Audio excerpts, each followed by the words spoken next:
All ପୁରାଣ story, ଉପଦେଶ ଭରା କାହାଣୀମାଳା। ଈଶ୍ୱର ଏକ ଦ୍ୱିତୀୟ ନାସ୍ତି। ଏକଦା ଜଣେ ମୁସଲମାନ ଫକୀର ରାତିରେ ଶାନ୍ତିରେ ଶୋଇଯାଇଥିଲେ। ସେ ଶୋଇଥିବା ଅବସ୍ଥାରେ ସ୍ୱପ୍ନ ଦେଖିଲେ ଯେ ସ୍ୱର୍ଗପୁରରେ ପହଞ୍ଚି ଯାଇଛନ୍ତି। ସ୍ୱପ୍ନରେ ମଣିଷ ସ୍ୱର୍ଗକୁ ବୁଲିବାକୁ ଯାଇଥାଏ, କିନ୍ତୁ ନର୍କକୁ ଯିବାକୁ କିଏ କାହିଁକି ଅବା ଚାହିଁବ? ସ୍ୱପ୍ନରେ ଫକୀର ଦେଖିଲେ ଯେ ସ୍ୱର୍ଗର ରାସ୍ତାରେ ଲୋକମାନଙ୍କର ଭିଡ଼ ଲାଗିଛି। ଫକୀର ଆଶ୍ଚର୍ଯ୍ୟ ହୋଇ ତାଙ୍କୁ ପଚାରିଲା, ଏଠାରେ ଏତେ ଭିଡ଼ ହେବାର କାରଣ କ'ଣ? ଲୋକଟି କହିଲା, ଆଜି ଭଗବାନଙ୍କର ଜନ୍ମଦିନ। ଭଗବାନଙ୍କର ଜନ୍ମଦିନ ପାଳନ କରିବା ପାଇଁ ଲୋକମାନେ ଶୋଭାଯାତ୍ରାରେ ବାହାରିଛନ୍ତି। ଫକୀର ମନେ ମନେ ବହୁତ ଖୁସି ହେଲା ଓ ନିଜକୁ ବଡ଼ ଭାଗ୍ୟବାନ ମନେ କଲା। କାରଣ ଭଗବାନଙ୍କୁ ଦର୍ଶନ କରିବାକୁ ତାର ଯେଉଁ ଅଭିଳାଷ ଥିଲା, ତାହା ଆଜି ପୂର୍ଣ୍ଣ ହୋଇଯିବ।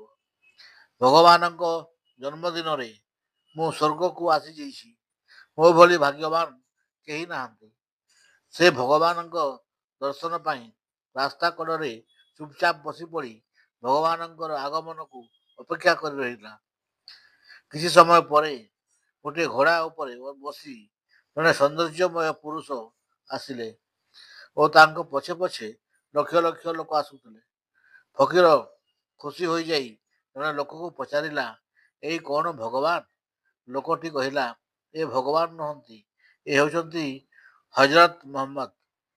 ତାଙ୍କୁ ମାନୁଥିବା ଲୋକମାନେ ତାଙ୍କ ପଛରେ ଶୋଭାଯାତ୍ରାରେ ଆସୁଛନ୍ତି। ସେ ଶୋଭାଯାତ୍ରାଟି ପାର ହୋଇ ଆଉ ଏକ ଶୋଭାଯାତ୍ରା ଆସିଲା। ରଥ ଉପରେ ଜଣେ ସୁଦର୍ଶନ ଯୁବକ ରଥ ଆରୋହଣ କରି ଆସୁଛନ୍ତି ଓ ତାଙ୍କ ଗୃହରେ ଲୋକମାନଙ୍କର ପ୍ରବଳ ଭିଡ଼। ଫକୀର ଜଣଙ୍କୁ ପଚାରିଲା, ଭାଇ, ଏ କ'ଣ ଭଗବାନ?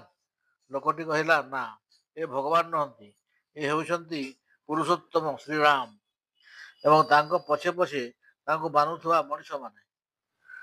ଠିକ୍ ସେମିତି ତା ପଛକୁ ପଛ କୃଷ୍ଣ ଆସିଲେ, ବୁଦ୍ଧ ଆସିଲେ, ମହାବୀର ଆସିଲେ, ଯୀଶୁଖ୍ରୀଷ୍ଟ ଆସିଲେ, ଆଉ ସେମାନଙ୍କ ପଛରେ ତାଙ୍କ ଅନୁଗାମୀ ମାନେ ଶୋଭାଯାତ୍ରାରେ ଆସି ଚାଲିଗଲେ।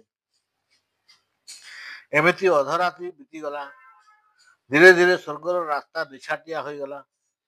ଫକୀର ମନେ ମନେ ଭାବିଲା, ଏତେ ରାତି ହେଲାଣି, ରାସ୍ତା ସବୁ ସୁନସାନ ହୋଇଗଲାଣି, ଅଥଚ ଭଗବାନ ଆସିଲେ ନାହିଁ। ଯେତେବେଳେ ରାସ୍ତା ପୁରାପୁରି ମନୁଷ୍ୟ ଶୂନ୍ୟ ହୋଇଗଲା, ସେତିକି ବେଳେ ଫକୀର ଦେଖିଲା ଗୋଟିଏ ବୁଢ଼ା ଘୋଡ଼ା ଉପରେ ବୁଢ଼ା ମଣିଷଟିଏ ଏକୁଟିଆ ଆସୁଛି। ତା ସାଥିରେ କିମ୍ବା ପଛରେ କେହି ଜଣେ ହେଲେ ମଣିଷ ନଥିଲେ। ଫକୀର ଦ୍ୱନ୍ଦ୍ୱରେ ପଡ଼ିଗଲେ। ଏ ମହାଶୟ ଜଣକ ପୁଣି କିଏ? ଏହାଙ୍କ ପଛରେ ଜଣେ ହେଲେ କେହି ନାହାନ୍ତି। କାହାକୁ ଅବା ପଚାରିବ? ଫକୀର ମନେ ମନେ ଭାବିଲା, ଏ ନିଶ୍ଚୟ ଭଗବାନ ହୋଇଥିବେ। କାରଣ ଏ ଦୁନିଆରେ ଭଗବାନଙ୍କଠୁ ବଳି ଆଉ କେହି ଏକଲା ନଥିବେ।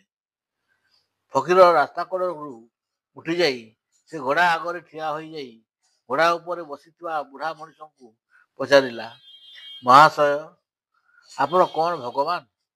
ବୁଢ଼ା ମଣିଷଟି କହିଲା, ହଁ, ମୁଁ ଭଗବାନ। ତାଙ୍କ କଥା ଶୁଣି ଫକୀର ଅଡ଼ୁଆରେ ପଡ଼ିଗଲା। ଫକୀର ତାଙ୍କୁ ବିନୟ ହୋଇ ପଚାରିଲା, ହଜରତ ମହମ୍ମଦଙ୍କ ସାଥିରେ ଅନେକ ଲୋକ ଥିଲେ। ରାମକୃଷ୍ଣ, ବୁଦ୍ଧ, ମହାବୀର ଓ ଯୀଶୁଙ୍କ ସାଥିରେ ମଧ୍ୟ ଲକ୍ଷ ଲକ୍ଷ ଲୋକ ଥିଲେ। କିନ୍ତୁ ଆପଣ ଏକୁଟିଆ, ଆପଣଙ୍କ ସାଥିରେ କେହି ଜଣେ ହେଲେ ନାହାନ୍ତି। ଭଗବାନଙ୍କ ଆଖିରୁ ଲୁହ ଠପ୍ ଠପ୍ ବହି ପଡ଼ିଲା।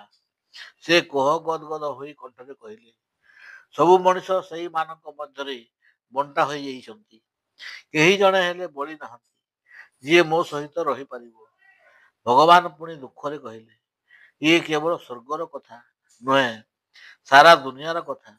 ହଠାତ୍ ମୁସଲମାନ ଫକୀରର ନିଦ ଭାଙ୍ଗିଗଲା।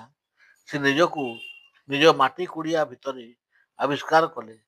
ସେ ମନେ ମନେ ଭାବିଲା, ଭଗବାନ ଏକା, ସେଥିପାଇଁ ମୁନି ଋଷିମାନେ ଏକୁଟିଆ ଜପ ତପ କରିଛନ୍ତି।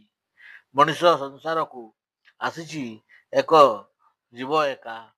ତେଣୁ ଏକୁଟିଆ ଯିଏ ଭଗବାନଙ୍କୁ ତପସ୍ୟା କରେ, ତା ଜୀବନରେ ପ୍ରଥମ ଥର ପାଇଁ ଭଗବାନଙ୍କର ଆଗମନ ହୋଇଥାଏ। ଭଗବାନ ସମ୍ପୂର୍ଣ୍ଣ ଏକୁଟିଆ ଏବଂ ସେ ଭଲ ପାଆନ୍ତି ଏକୁଟିଆ ମଣିଷକୁ। ତେଣୁ ଈଶ୍ୱର ଏକ ଏକ ଦ୍ୱିତୀୟ ନାସ୍ତି।